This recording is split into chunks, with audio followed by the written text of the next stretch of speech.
¿Qué tal? ¿Cómo está? Le damos la bienvenida a El Explicador de Enrique Ganem y María de Los Ángeles Aranda. Usted probablemente recordará que poco tiempo después de haberse iniciado la pandemia comenzaron a reportarse síntomas neurológicos asociados con COVID-19. Por ejemplo, pérdida del sentido del olfato y a veces algunos cambios en el comportamiento, sensación extrema de cansancio, la sensación de como de estar metido en una neblina. Ese es el término que se utiliza, niebla mental. Una sensación de desorientación, de ver todo emborronado, etc.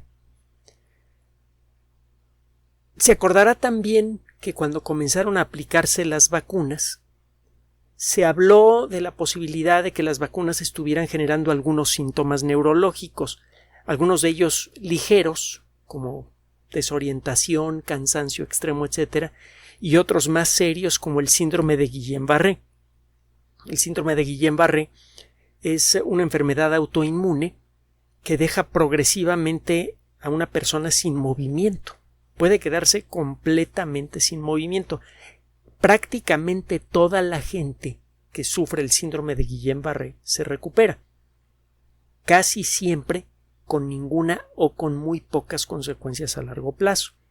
Pero estar fuera de combate por meses o incluso más de un año entero es algo serio para cualquier persona. Bueno, ¿en qué situación va la investigación sobre las consecuencias neurológicas de COVID-19 y de las vacunas? Ahí le va. Acaban de ser publicados 3 trabajos en revistas, como siempre, de alto nivel. Una de ellas es Cell Reports, el área especializada en medicina. Acuérdense que Célula, es una revista con un prestigio enorme y además muy antiguo, y desde hace algún tiempo publica varias revistas. Originalmente era una sola, Célula. Ahora tiene una sección que se llama Cell Reports, donde se publican resultados intermedios de investigaciones que están en progreso. Desde luego las publicaciones son de altísimo nivel y son verificadas por expertos, como siempre. Bueno, pues Cell Reports, en la sección dedicada a medicina, porque Cell también publica artículos que tengan que ver con fisiología celular, estructura celular, todo lo que tenga que ver con células, no necesariamente con medicinas. Bueno, ahora sí, regresando. Cell Reports, en la sección de medicina, presenta uno de los artículos que vamos a mencionar el día de hoy. El otro es publicado por la revista de medicina de la Asociación Médica Americana, por sus siglas en inglés JAMA, J-A-M-A. JAMA, al igual que Cell, es una revista que ya tiene su prestigio, y al igual que Cell, la editorial JAMA, Journal of the American Medical Association, tiene ahora varias publicaciones más especializadas porque cada vez hay más artículos por publicar.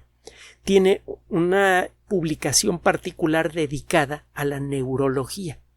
En JAMA Neurology aparece este otro artículo, ahorita le voy a dar los detalles, y el tercero de estos artículos es publicado, déjeme ver, en la revista, aquí te me estabas escondiendo, Nature Neuroscience. Nature, otra editorial de gran prestigio, de lo más importante que hay en el mundo de la ciencia, y al igual que otras revistas exitosas, se ha convertido en una gran editorial que publica muchas revistas, una de ellas dedicada a las neurociencias. Ahora sí, ¿qué dicen en pocas palabras? Vamos a comenzar. ¿COVID-19 puede dejar secuelas en el sistema nervioso? Sí. Y de una vez le adelanto, ¿el uso de vacunas puede dejar secuelas neurológicas? Sí. Pero no se me espante. Ahí le va. Escuche primero con calma y si no se convence, busque los artículos que por eso se los estamos mencionando. Bueno, ¿qué evidencia hay con respecto a la forma en la que funciona SARS-CoV-2 en el sistema nervioso? De eso trata el artículo publicado en Nature Neuroscience. Es uno de muchos artículos que han sido publicados en los últimos meses sobre los distintos efectos que tiene el virus en el sistema nervioso. Este virus, y esto parece que es más o menos común con los virus en general, tiene un efecto especialmente importante en forma indirecta. Parece que el efecto realmente serio de SARS-CoV-2 es siempre a través de nuestro sistema inmune. Hace que nuestro sistema inmune funcione mal. Y el sistema inmune enloquecido ataca al cuerpo. Eso es lo que pasa en los pulmones y parece que pasa lo mismo con el sistema nervioso. Estos investigadores estudiaron cerebros de personas que han fallecido de COVID-19 y encontraron evidencia de que los virus pueden atacar a las células endoteliales que se encuentran en los capilares de la barrera hematoencefálica. ¿What? Espérenme. Ahí vamos.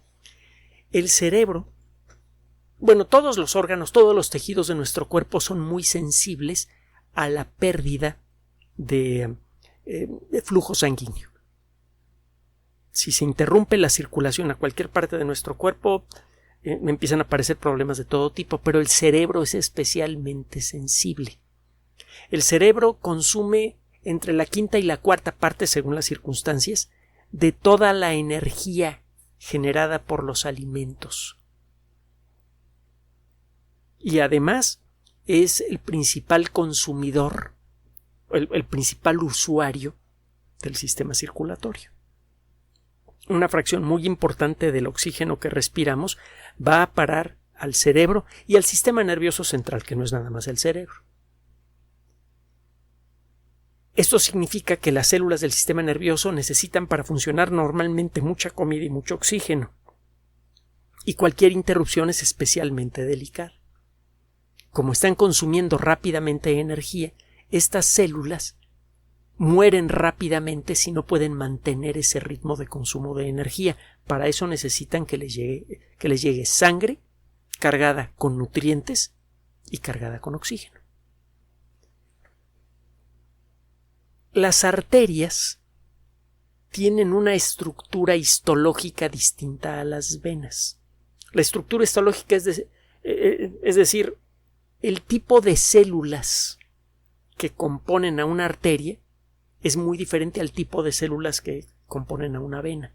En las arterias encuentra usted varios tipos diferentes de células dispuestas en anillos alrededor de la luz del tubo de la arteria.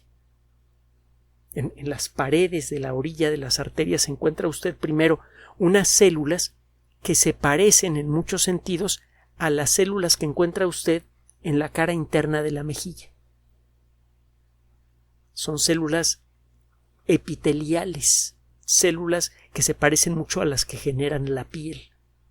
Solo que a estas se les llama células endoteliales porque esas células nunca están en contacto con el medio externo.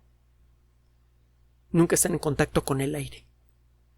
Estas tienen un origen embriológico particular. Si usted sigue el desarrollo de un embrión, verá que en ciertas regiones específicas del embrión es donde comienzan a especializarse las células que eventualmente van a formar al interior de las arterias, por ejemplo. Bueno, el caso es que en una arteria primero encuentra usted células endoteliales, que son diferentes al tipo de células que encuentra usted en las venas.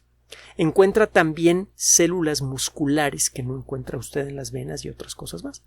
Estas células musculares que encuentra usted en las arterias permiten que las arterias se contraigan o se expandan y eso permite controlar la presión sanguínea. Si tiene usted un líquido metido en un tubo y el tubo se hace más chiquito, la presión del líquido aumenta.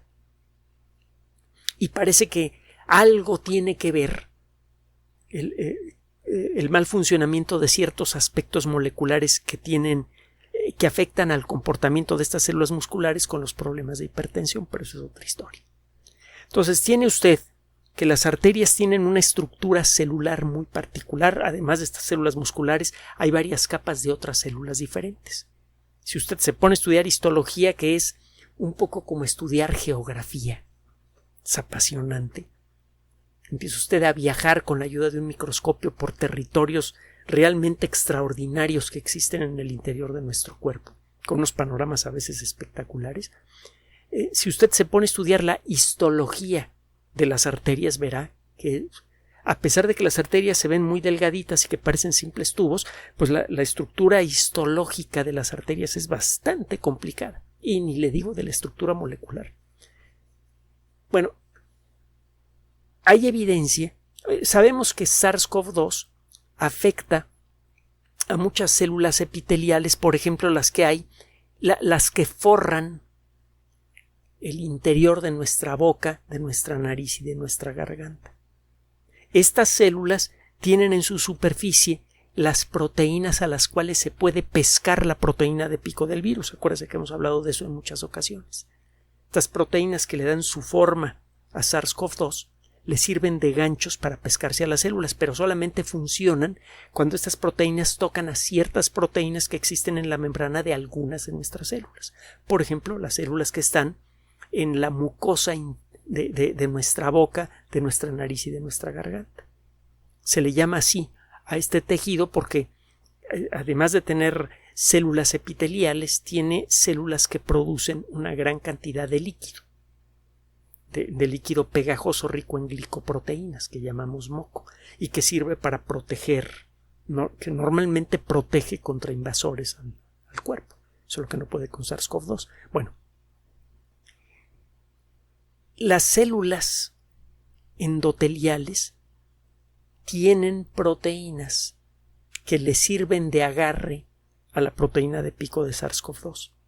Entonces, estos investigadores, al hacer estos estudios que le mencioné, encuentran evidencia de que el virus puede llegar, no necesariamente lo hace, pero puede llegar a atacar a las células endoteliales en el interior de los vasos capilares del cerebro. Los vasos capilares son las arterias más chiquititas. Son tan chiquitas que los glóbulos rojos, que miden 7 milésimas de milímetro de diámetro aproximadamente, apenas pueden pasar uno detrás de otro y a veces cambiando un poquito de forma. Son muy delgaditos los vasos capilares y están por todos lados. Es un poco lo que pasa con un árbol que ha perdido sus hojas. Las ramas gordas son pocas. De esas ramas gordas salen ramas más delgaditas y de ahí salen ramas aún más delgaditas. Las ramas más abundantes son las más delgaditas, y que son las que están en el extremo del árbol. Algo parecido ocurre con el sistema circulatorio. Las ramitas más delgadas del sistema circulatorio se llaman vasos capilares, y bueno, estos vasos capilares tienen también su endotelio y otras cosas más. Si usted ataca el endotelio de los vasos capilares, pueden pasar varias cosas. Uno, que se reviente el vaso capilar. Otro, que se tape. En cualquiera de los casos, la sangre deja de fluir correctamente por el vaso capilar y las células de la zona que era alimentada por ese vaso capilar se empiezan a morir.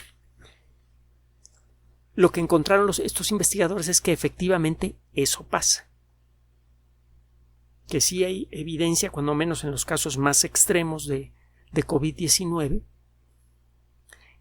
que el virus puede hacer que dejen de funcionar estos vasos capilares, que dejen de conducir sangre, y eso puede empezar a afectar al sistema nervioso, a matar células del sistema nervioso, y eso eventualmente puede explicar síntomas neurológicos como cambios en el funcionamiento del olfato, en el sentido del gusto, etcétera, etcétera, etcétera.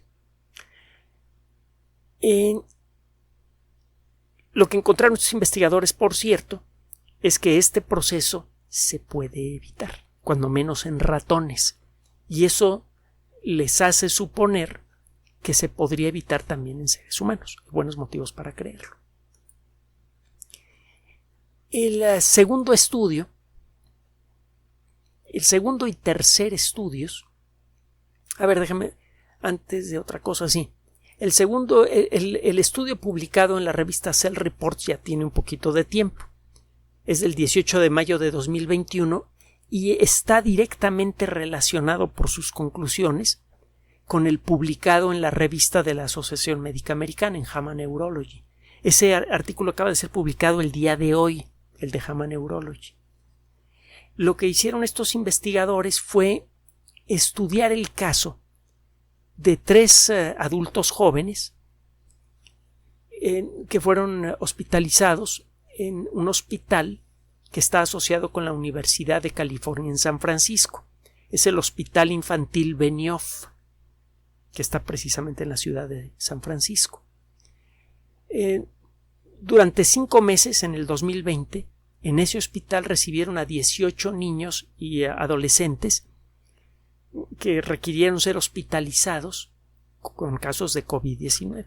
También los niños y los adolescentes pueden enfermar de manera seria con COVID-19, aunque la frecuencia afortunadamente es más baja.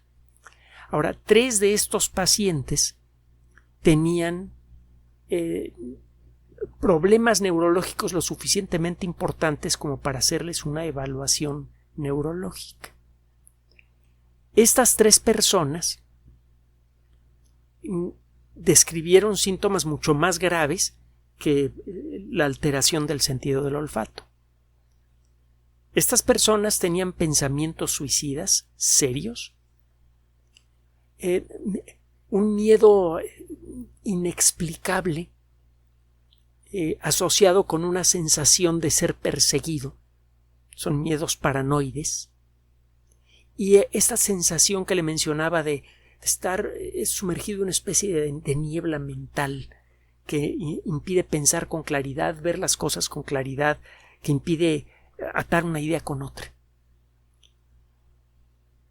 Obviamente, con permiso de sus padres y de los enfermos, se les tomó líquido cefalorraquídeo. El sistema nervioso central, incluyendo la médula espinal, está rodeado de un líquido protector que tiene muchas funciones diferentes. El líquido cerebroespinal ayuda, entre otras cosas, a mantener medio flotando al sistema nervioso con mínimo contacto físico con su entorno. El cerebro es casi está flotando en el interior del cráneo. Por eso, por cierto, los golpes fuertes en la cabeza son peligrosos aunque lleve usted un casco. Una sacudida fuerte de la cabeza hace que el cerebro se mueva hacia adelante y golpee con el frente del cráneo. Usted sufre un accidente de automóvil grave, aunque la bolsa de enfrente se infle y evite un problema mayor. Al golpear usted contra la bolsa, su cabeza se detiene rápidamente, pero su cerebro se sigue moviendo y golpea contra el interior del cráneo, y en algunos casos eso puede producir lesiones gravísimas que a veces no se manifiestan inmediatamente. A veces se manifiestan con el paso del tiempo, con cambios en el comportamiento. La gente a veces se vuelve irascible, irracional, violenta, de manera impredecible. Son algunos síntomas neurológicos relacionados con un golpe fuerte. Es un síndrome que ahora es bien conocido, por ejemplo, en los jugadores de fútbol americano, y que se sospecha que podría ser el causante de los cambios en el comportamiento de Enrique VIII, que pasó de ser una persona muy agradable y muy simpática a una verdadera bestia, probablemente como consecuencia de un accidente en un torneo. En un torneo al estilo medieval, aunque bueno, mi tocayo le tocó el inicio del Renacimiento. Pero bueno, regresando al tema. El fluido cerebroespinal, que sirve para proteger el sistema nervioso, fue extraído en cantidades muy pequeñas de estas personas a través de la espalda. Se llama punción lumbar y es un procedimiento doloroso, molesto. Estas personas fueron informadas de lo que se iba a hacer, accedieron, y hay que agradecerles aunque no sepamos sus nombres, porque gracias a estas muestras fue posible establecer la presencia de anticuerpos que afectan al sistema nervioso. Se sabe que en ciertas circunstancias se pueden formar anticuerpos que atacan el sistema nervioso. Eso es lo que pasa, por ejemplo, con el síndrome de Guillain-Barré. Puede producir el cuerpo en ciertas circunstancias puede producir anticuerpos que atacan algún elemento del sistema nervioso. Y durante un tiempo, mientras estos anticuerpos están activos, el sistema nervioso está siendo blanco de sus ataques. Y esto tiene, en el caso del síndrome de Guillain-Barré, la consecuencia de que pierde usted la capacidad de comunicarse con sus músculos y se queda paralítico. Aunque le digo que en el caso del síndrome de Guillain-Barré, generalmente las personas enfermas se recuperan, pero el proceso puede ser lento y a veces deja secuelas. Bueno, estos investigadores encontraron que en estos 3 adolescentes que tenían COVID-19 asintomático o ligero, no fueron de las personas hospitalizadas, se me olvidó comentarle esto, se desarrollaron estos anticuerpos que afectaron al sistema nervioso y que tuvieron como efecto un cambio en el comportamiento grave. Realmente fueron atendidos en el hospital por esos cambios de comportamiento, no por COVID-19. Esto tiene que ver con el artículo que le estaba mencionando de Cell Reports del 18 de mayo de 2021, en el que un grupo de investigación diferente encontró evidencia de lo mismo, de la activación de células B que son las responsables de producir anticuerpos, pero que produjeron anticuerpos no contra el virus, sino contra el sistema nervioso. Entonces, hay varias conclusiones que sacar de este asunto. No hemos aprendido todavía a medir todas las consecuencias neurológicas que puede generar COVID-19. Estamos explorándolo. Entre otras cosas, el síndrome del COVID-19 largo, de la gente que por mucho tiempo tiene cansancio excesivo, que tiene problemas de olfato, etcétera, etcétera, es muy probable que esté relacionado con esto, pero no lo sabemos. Esta es una primera evidencia. El COVID-19 puede disparar un proceso autoinmune contra el sistema nervioso. Y eso puede producir desde cambios funcionales, que no puede usted detectar bien olores o sabores, cambios de ánimo, que se siente usted cansado, deprimido, con dificultades para hacer su trabajo, y hasta cambios psiquiátricos graves. Ese es un indicio ya de por sí importante. Y otro indicio importante es que parece que esta acción no es disparada realmente por el virus, sino que el virus de alguna manera estimula una mala respuesta del sistema inmune en algunas personas. La gente que enferma gravemente, lo hemos comentado en muchas ocasiones, lo hace porque, esta es la evidencia disponible que hay hasta el momento, porque el sistema inmune está atacando a sus pulmones. Muchas veces la gente, cuando está ingresando al hospital por COVID-19 severo, ya no tiene el virus en el cuerpo, o es casi indetectable. Ahora parece que hay que agregarle a esto efectos en el sistema nervioso. Ahora, ¿en qué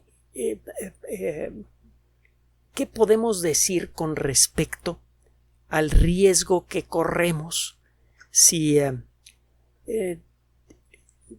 nos aplicamos la vacuna? Hay motivos para creer que en algunos casos las vacunas pueden disparar efectos en el sistema inmune. Un estudio reciente publicado en la revista Nature Medicine, la revista de medicina editorial Nature, sugiere precisamente esto, que la vacuna puede en algunos casos aumentar un poco el riesgo de experimentar, por ejemplo, el síndrome de Guillain-Barré. Entonces, ¿qué? ¿Nos ponemos la vacuna sí o no? Por favor, sí, póngasela. Si usted revisa el artículo de Nature Medicine, que también es reciente y no le va a costar trabajo encontrarlo, entre a nature.com y ponga en la sección de búsqueda la palabra COVID. Y van a salir todos los artículos publicados en todas las revistas de Nature sobre COVID-19. Seleccione el que quiere y descárguelo, todos son gratuitos. La lectura puede resultar un poquito pesada, pero ahí está la información. Nosotros sí le decimos de dónde viene la información. Bueno, señalan estos autores que efectivamente a la hora de hacer un estudio en Inglaterra, en donde se han vacunado a decenas de millones de personas y ya se tiene una base estadística suficientemente grande, efectivamente se ve un aumento ligero en el número de casos de síndrome de Guillain-Barré por millón de habitantes. Suben aproximadamente. Siempre hay una pequeña cantidad de casos de síndrome de Guillain-Barré por montones de cosas. Por ejemplo, está desaconsejado, esto es muy importante, darle ácido acetil salicílico a los niños y a los adolescentes por riesgo de alguna condición autoinmune parecida al síndrome de Guillain-Barré o al mismo síndrome de Guillain-Barré. Entonces no crea que nada más COVID-19 o las vacunas pueden producir el síndrome de Guillain-Barré. El síndrome de Guillain-Barré no parece estar asociado con alguna cosa peligrosa, sino con un mal funcionamiento del sistema inmune. Como no sabemos cuándo nuestro sistema inmune va a funcionar bien y cuándo no, porque no lo conocemos con suficiente detalle, entonces tenemos que señalar los posibles disparadores del síndrome de Guillain-Barré, y un posible disparador podría ser una vacuna. Solo que la probabilidad de que la vacuna actúe como disparador del síndrome de Guillain-Barré es mucho más pequeña que la probabilidad de que COVID-19 le dispare el síndrome de Guillain-Barré. Corre usted un riesgo mucho mayor de experimentar el síndrome de Guillain-Barré si no se vacuna, así se vacuna. Entonces, por favor, sí vacúnese. Definitivamente. Si tiene usted problemas con el sistema inmune, tiene alguna enfermedad autoinmune importante, etcétera, consulte con su médico. Eso nunca está de más. Cuando tenga usted alguna duda, si tiene usted un médico de confianza, que lo conoce bien, consulte con él o con ella, según el caso.